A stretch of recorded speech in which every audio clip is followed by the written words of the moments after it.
Сәлем, құрметті оқушылар, қалдарың қалай? Бүгін бізде өте маңызды тақырып.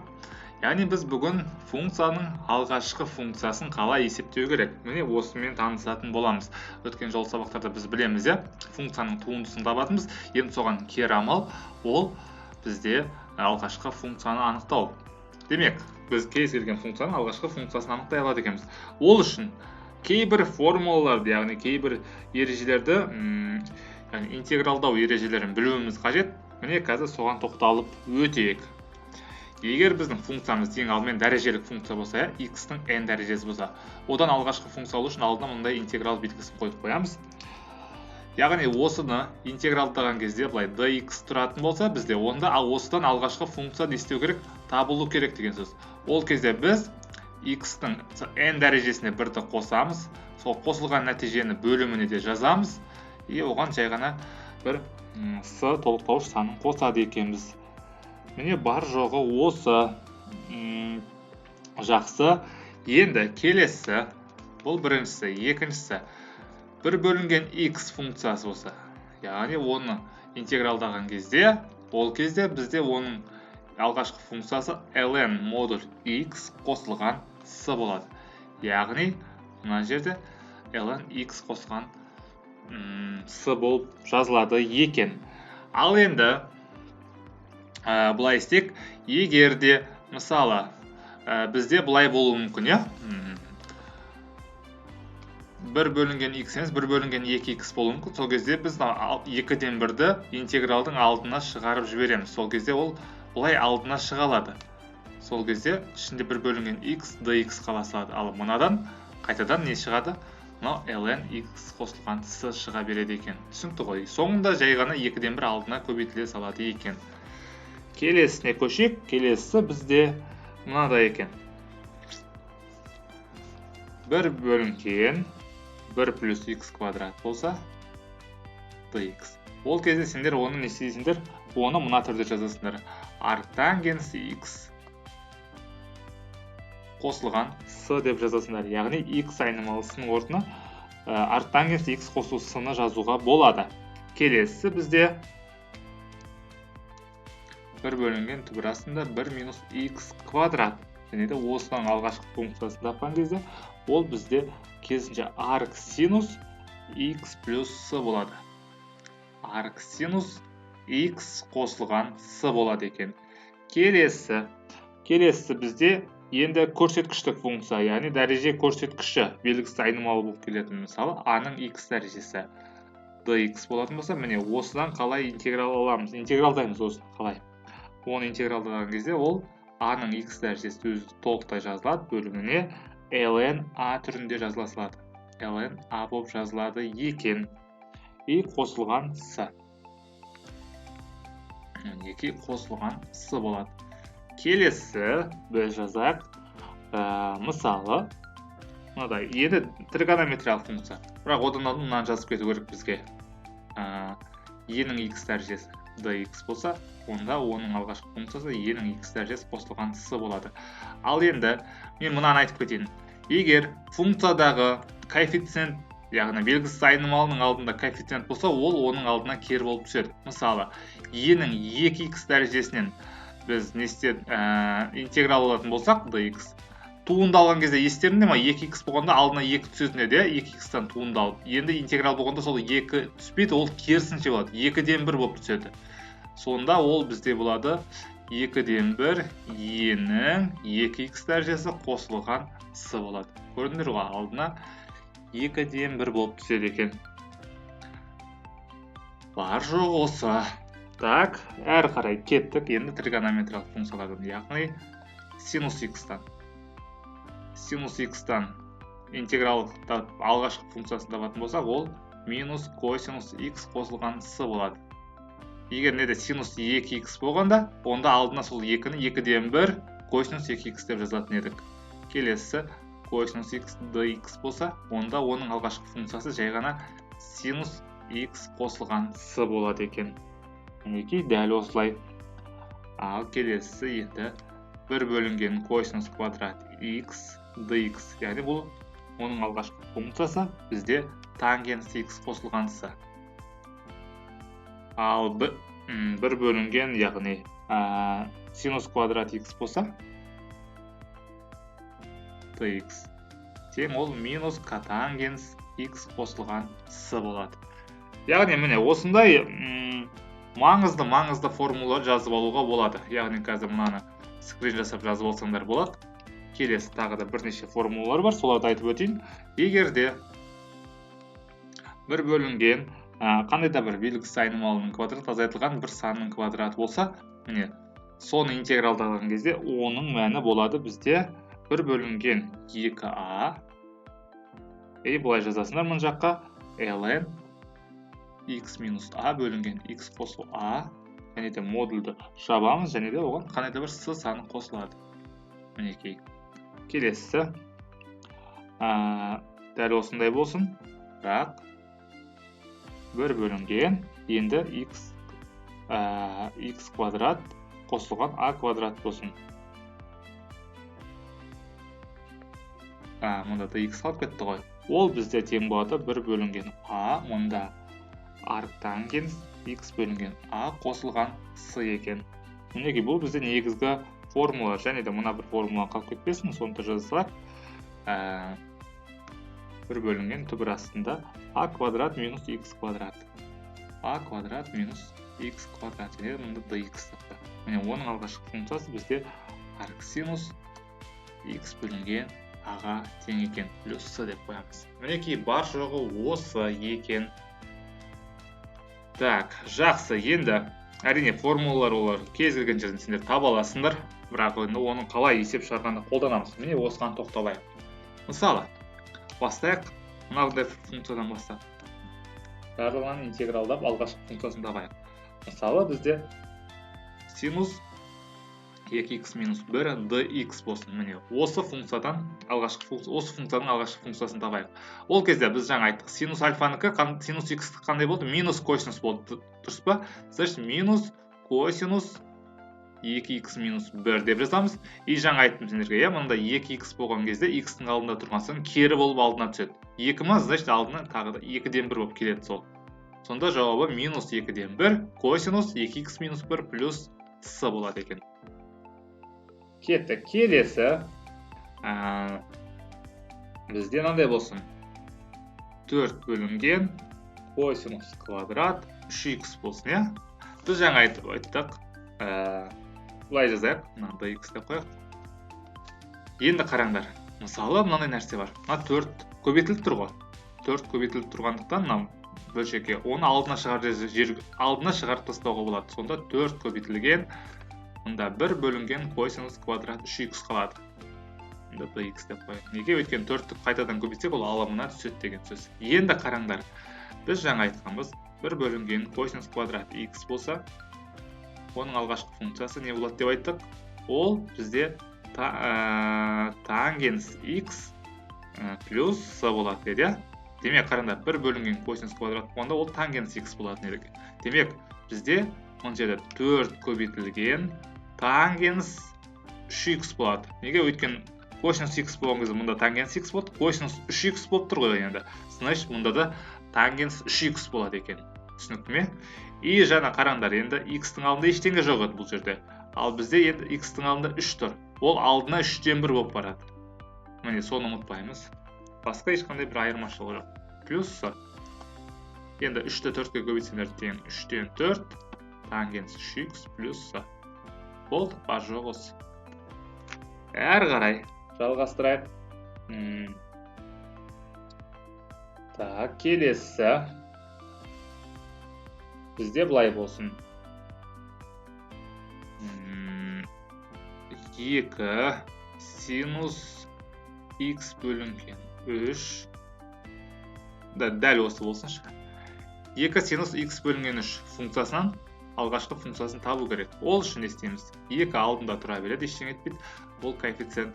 Ал синустықы бізде минус косинус еді. Минус косинус x бөлінген 3. Енді қараңдар, x-тің алдында бізде 3-ден 1 тұр. Дұрыс па? X бөлінген 3 дегеніміз ол не? Ол 3-ден 1 x дегенді білдіреді. Енді 3-ден 1 кері болып айналатын болса, онда ол 3 болып барады алдына. Дұрыс қой. Сол кезде 3 алдына келеді. нәтижесін плюс с деп қойдық. Нәтижесінде 2-ні 3-ке көбейтеміз 6, ана минус пен минус 6 косинус x бөлінген 3 қосылған с болып қалады екен. Жақсы. Әрі қарай жалғастырайық. Енді қарапайымдардан бастайық. Мысалы, 2x-тің кубы, осыны алатын болсақ, алғашқы функция өте оңай. 2x, x-тің n дәрежесі, бірінші формула n-ге 1 қосылатын еді. Демек, n деп отқанымыз 3, 3-ке 1-ді қосамыз. Сол 3 қосу 1-ді бөліміне жазамыз. И плюс с дейтін еді. Әрі қарай жалғастырсақ, ол бізде 2x-тің 4 дәрежесі болады. Астында 3 қосу 1 4, 4 пен 2-ні қысқартасыңдар 2, нәтижесінде x-тің 4 дәрежесі бөлінген 2 плюс с болады екен мына жақта. Бар жоқ осылай. Так, келесі жалғастырайық. Тағы да соған ұқсас жасайық. Мысалы, 5-тен 4 x-тің кубы қосылған күрделі функциялар 3-тен 1 x-тің квадраты. Осылай болсын. Осыдан алғашқы функция алайық. Ол кезде не істейсіңдер? Ешқандай қиындық жоқ. 5-тен 4 x-тің дәрежесіне 1 қосылады, 3-ке 1-ді қосамыз 4, оны бөліміне жазамыз. Қосылған 3-тен 1 өзі жазылады, x-тің 2 дәрежесіне 1 қосылады, 3 болады, ол бөліміне жазылады. Нәтижесінде не істейсіңдер? Мына 4 пен мына 4-ті қысқарады. Онда x-тің 4 дәрежесі бөлінген 5 қосылған x-тің кубы бөлінген 3 пен 3 көбейтіледі бір-біріне. Сонда 9 болады, иә? Міне дәл осылай болады екен. Енді әрі қарай ортақ бөлім беріп қоссаңдар да болады, немесе осы күйінде қалдырасаңдар да болады екен. Вариантта қалай тұрады, соған қарай сендерді ыңғайластырасыңдар. Так, жақсы. Келесі бізде мынадай болсын. 2 бөлінген 4x минус 1 болсын. Не істейсіңдер? Алдымен 2-ні алдына шығарып жіберуге болады. 2-ні шығарып жіберсек, бізде 1 бөлінген 4x минус 1 болады. Енді қараңдар, жаңа біз мынаны білеміз. 1 бөлінген x-тікі ол ln x плюс с болатын. Енді бізде x-тің орнында не тұр? X-тің орнында бұнда 4x минус 1 бар. Бұнда dx-тар қалып кетті. dx. Алдымен мұна 2-ні өз жазамыз. Содан кейін барып ln x-тің орнына енді 4x минус 1 деп жазамын. Қосылған с-сы бар. Енді x-тің алдында 4 болғандықтан алдына ол 4-тен 1 болып түседі. Соны ұмытпайық. Сөйтемізде 4 пен 2-ні қысқартамыз. Нәтижесінде 2-ден 1 ln 4x минус 1 плюс с болады екен. Міне бар жоқ осы. Жақсы. Онда тазылайық. Менің ойымша түсінікті бола бастағандай сендерге. Әрине көп есеп шығару, өте көп есеп шығару алғашқы функцияны табуға. Өйткені оңай емес шынымен де. Келесін табайық. Мысалы мынандай болсын. Былай, мына функцияны табайықшы. Тангенс квадрат x болсын. Тангенс квадрат x-ті біз қалай анықтаймыз? Енді тікелей бізде тангенс квадрат x-тан алғашқы функция алатын формула жоқ. Оны біз ықшамдап түрлендіріп алуымыз қажет. Ол үшін біз былай жасаймыз. Бұл жерде қараңдар. Тангенс квадрат x дегеніміз, dx-ні ұмытып кете беремін. Оны біз синус квадрат x бөлінген косинус квадрат x деп жазсақ болады. Енді осы жерден біз тағы да түрлендіреміз. Синус квадрат x-тің өзін 1 минус косинус квадрат x деп жазсақ болады. Дұрыс қой. Бөліміндегі косинус квадрат x өзі жазыла береді. Енді бөлімі болған соң ол екеуіне де ортақ, екеуімен жеке-жеке жазуға келеді. Демек, ол жерде біз былай жасақ болады. 1 бөлінген косинус квадрат x минус 1 бөлінген косинус квадрат x бөлінген косинус квадрат x деп жазсақ болады. Дұрыс қой. Бөлімі екеуімен де ортақ болған соң, онымен жеке-жеке азайтылып жазуымызға болады, иә? Сыртынан тұтастай dx деп қоямыз. Енді 1 бөлінген косинус квадрат x-тікі ол тангенс x еді, жаңа естеріңде болса. Тангенс x болады, минус мұна екеуі қысқарады, ол 1 болып қалады. Ал енді 1 болса, оның алғашқы функциясы мынаны қараңдар. 1 болса, онда оның алғашқы функциясы x болады, яғни 1x деген сөз, плюс с. Егер 2 болса жай ғана, онда оған 2x болады, плюс с. түбір асты 2 dx болса, онда ол түбір асты 2x плюс с болады. Түсінікті ғой, яғни бос мүшеге алғашқы функциясын тапқанда жанына x қосылып тіркеліп жазыла салады екен. Демек, мына минус 1 болғандықтан алдына мұнда оның алғашқы функциясы минус 1x болады. Бір жазылмайтын болғанда сразу x болады. Плюс с деп жазсақ болады екен. Міне, оның алғашқы функциясы табылды. Ал енді шамалы шарт өзгереді осы есепке байланысты. Мысалы, бізге толық алғашқы функциясының толық түрін табу керек болады. Алғашқы образы деп айтады. Міне соған байланысты есеп шығарайық. Мысалы, бізге айтуы мүмкін. Мына функцияның дейді. Осындай функция берілсін, ол 2x-тің 4 дәрежесі болсын дейді. Осы функцияның дейді, мына минус 1-де 2 нүктесіндегі алғашқы функциясының толық түрін табыңыз дейді. Осы нүктедегі. Ол қалай деген сұрақ келеді. Ол үшін біз былай істейміз. Алдымен мынаны анықтап аламыз. Бізде жалпы y тең 2x-тің 4 дәрежесіндегі функция берілді. Енді біз алғашқы функциясын табамыз. Осы 2x-тің 4 дәрежесінің алғашқы функциясын табамыз. Міне dx деп жаздым. Қалай табылады? 2x-тің 4 дәрежесіне 1-ді қосамыз. 5 дәреже, ол бөліміне жазылады. Сонда ол 5-тен 2 x-тің 5 дәрежесі. Міне алғашқы функцияны таздық. Плюс с бар айтқандай, ұмытып кетпейік.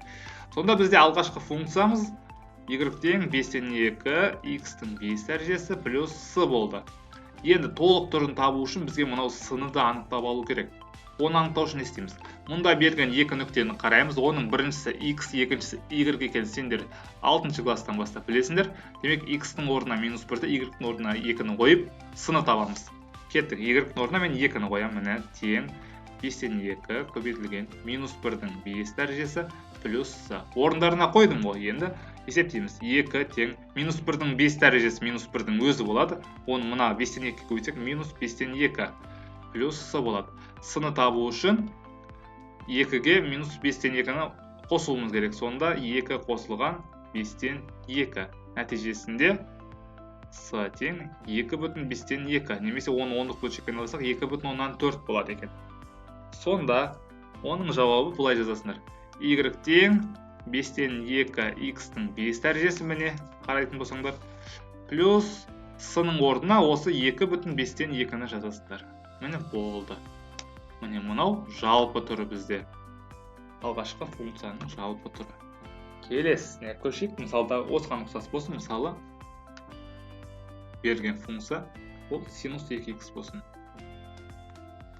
Оны 0 және 1 нүктесіндегін табу керек. Мысалы мен туындың алғашқы функцияны тауып аламыз. Синус 2x dx тең қалай болатын еді? Синустікі минус косинус. Минус косинус 2x плюс с. Енді 2x болғандықтан алдына 2-ден 1 болып түседі.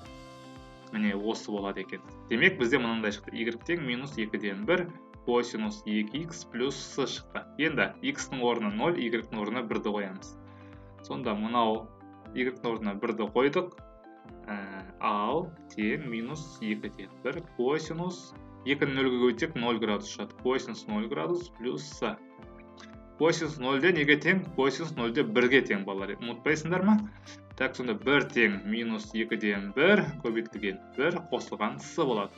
С-ны табу үшін 1-ге қосамыз 2-ден 1-ді нәтижесінде с тең 1,2-ден 1 немесе 1,5 деген сөз. Қалай жазасын ол өздерін көресіңдер вариантқа қарай. Сонда нәтижесінде y тең минус 2-ден 1 косинус 2x қосылған 1,5. Мінекей шықты есеп. Алғашқы функцияның жалпы толық образы шықты. Түсінікті ғой, Менің ойымша тағы да осындай көп есептерді өздерің қарап көрсеңдер болады. Жалпы сұрақтарым болса қоюға болады. Ең басты алғашқы формула дұрыстап жаттап алыңдар, және де бізде x айнымалысының алдында коэффициентті кері қылып алдына өткізуді ұмытпаңдар. Міне осы ең маңыздысы. Және де жаңағыдай белгілі бір нүкте берілген кезде біреуін x біреуін y-тің орнына қойып с-ны табуға болатындығында ескеріңдер. Сол үшін осыған байланысты көптеген 50, 60, 70, 80 қанша есеп шығарыласыңдар шығару керек. Ерінбеу керек. Сонда ол сендерге өте жеңіл болып қалады. Әрине оны ештеңе көп есеп шығармай-ақ формуланы жаттап керемет шығарып кетем деген барлығы жай ғана бос сөз.